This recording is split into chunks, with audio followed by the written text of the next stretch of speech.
Nah, sekarang kita masuk ke perhitungan min, median, dan modus pada data tunggal. Jadi data tunggal itu datanya tidak dikelompokkan kan? Tidak dikelompokkan ya. Kalau nanti data yang dikelompokkan itu eh, misalkan kita buat dalam rentang tertentu gitu. Kalau data tunggal itu dia tidak ada, dia tidak dimasukkan di kelas tertentu. Jadi misalkan ini adalah perhitungan untuk yang data individu. Nah, ini kita masuk dulu ke min. Min tadi sudah dijelaskan merupakan total seluruh nilai dibagi dengan jumlah nilai. Min dihitung dengan menjumlahkan semua observasi sampel dibagi dengan jumlah observasi. Nah, ini simbolnya adalah X bar. X bar sama dengan X1, X2, X3 sampai X yang ke N dibagi N.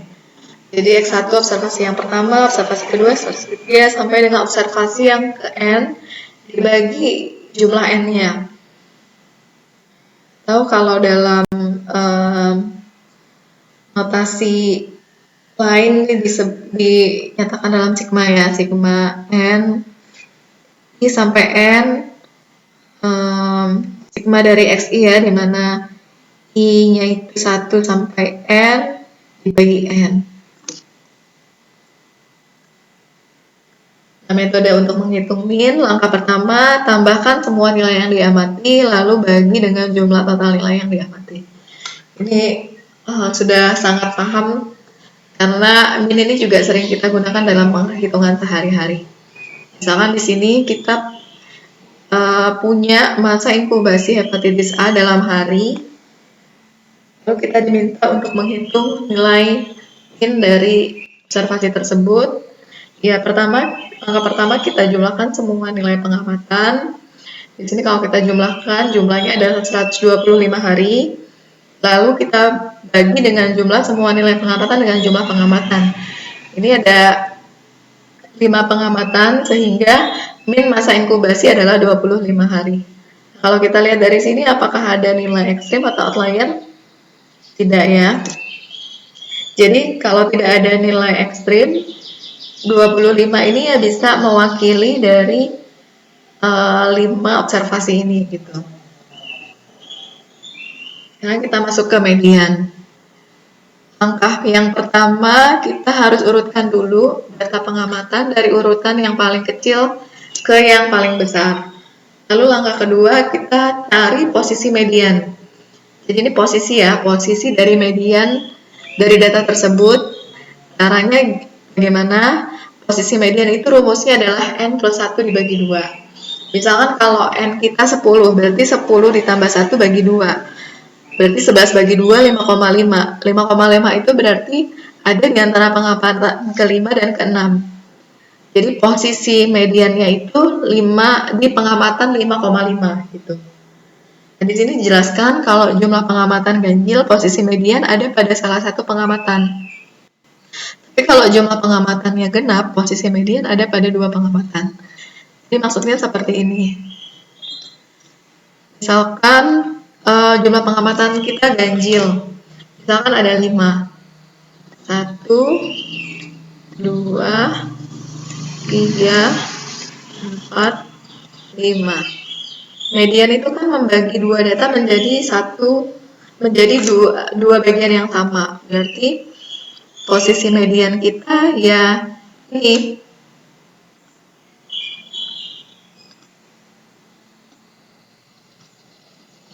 Itu. Ini adalah posisi median kita. Tapi kalau jumlah pengamatan kita genap, misalkan 1, 2, 3, 4 misalkan. Nah, nilai median kita ya ada di sini. Posisi median maksudnya. Posisi median itu ya ada di sini. Misalkan ini pengamatan ke-1, pengamatan kedua, pengamatan ketiga, pengamatan keempat. Berarti dia ada di tengah ini kan. Berarti di antara pengamatan kedua dan ketiga 2,5 gitu. Kalau ini kan posisinya ada di pengamatan yang ketiga gitu. Lalu langkah ketiga adalah mengidentifikasi nilai dari titik tengah atau nilai dari posisi median tadi. Jadi jika jumlah observasi ganjil, median sama dengan nilai dari posisi tengah tersebut. Jika jumlah observasi genap, median sama dengan rata-rata dari dua nilai posisi tersebut. Jadi misalkan di sini angkanya adalah 2, 4, 6, 6 misalkan. Nah, yang ini juga misal 2, 4, 6 misalkan. Nah, tadi kan posisi dari median yang 5 observasi ini adalah pengamatan ketiga. Pengamatan atau letaknya ini 3, tapi nilainya kan 4. Berarti nilai mediannya yang 5 observasi ini adalah 4 gitu. Adalah 4.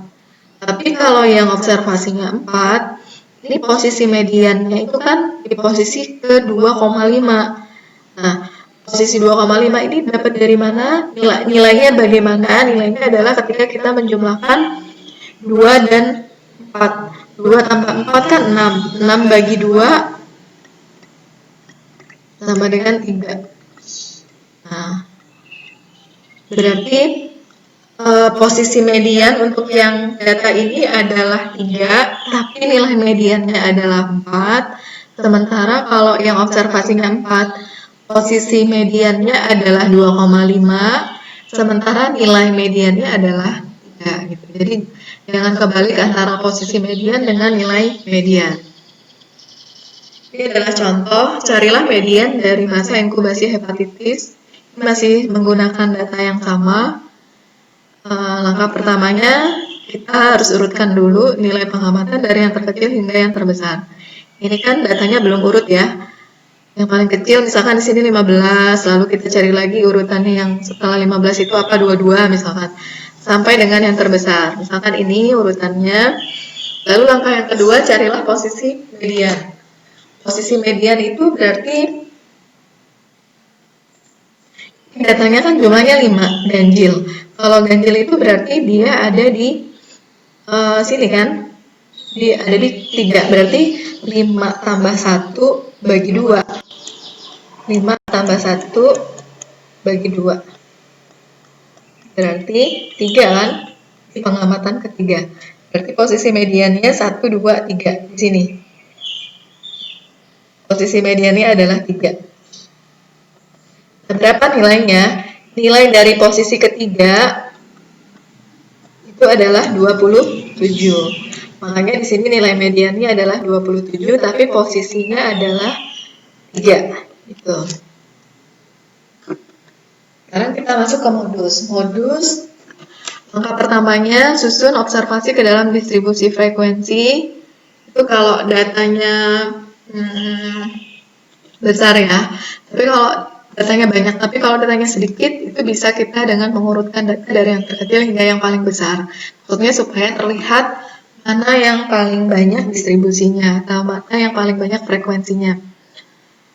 Lalu langkah kedua ya identifikasi nilai yang paling sering muncul. Gitu.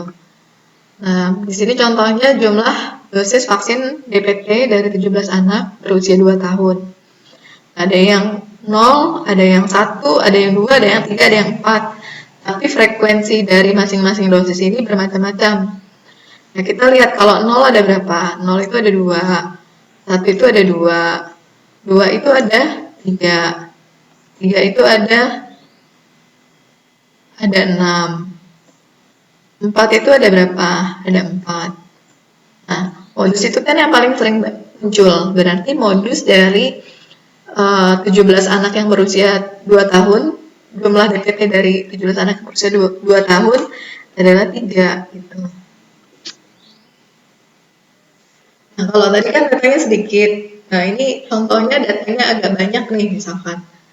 Nggak mungkin tuh kayak tadi kita urutkan satu persatu. Nah, yang bisa kita lakukan adalah membuat frekuensi ya, atau kalau kita misalkan punya data angka satu persatu seperti ini ya mungkin kalau manual kita mengerjakannya dengan menghitungnya dengan menggunakan turus misalkan. Kalau sekarang kan sebenarnya sudah banyak software pengolahan data ya, jadi sebenarnya semua nilai itu tinggal keluar aja. Ini penjelasannya secara em, penjelasannya itu langkah demi langkah gitu. Nah, di sini contohnya ada data dari 30 pasien yang dirawat di rumah sakit dan mendapatkan antibiotik.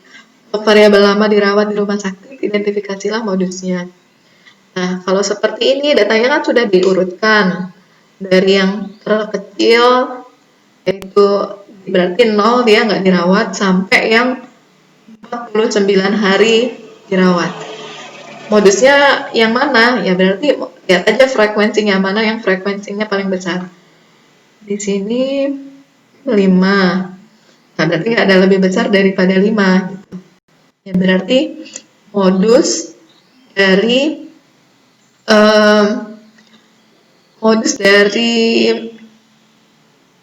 lama rawat di rumah sakit ya 10 gitu, bukan 5. 5 itu kan frekuensinya, tapi nilai modusnya adalah 10.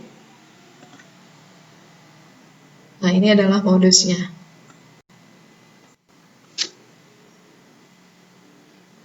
Meskipun banyak nilai yang muncul lebih dari 1 kali, tetapi angka 10 muncul paling sering muncul. Modus dari data di atas adalah 10.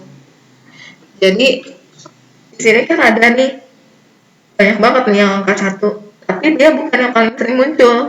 Kenapa ya? Karena frekuensinya cuma 1. Yang paling sering muncul itu ya yang frekuensinya paling besar, yaitu 5.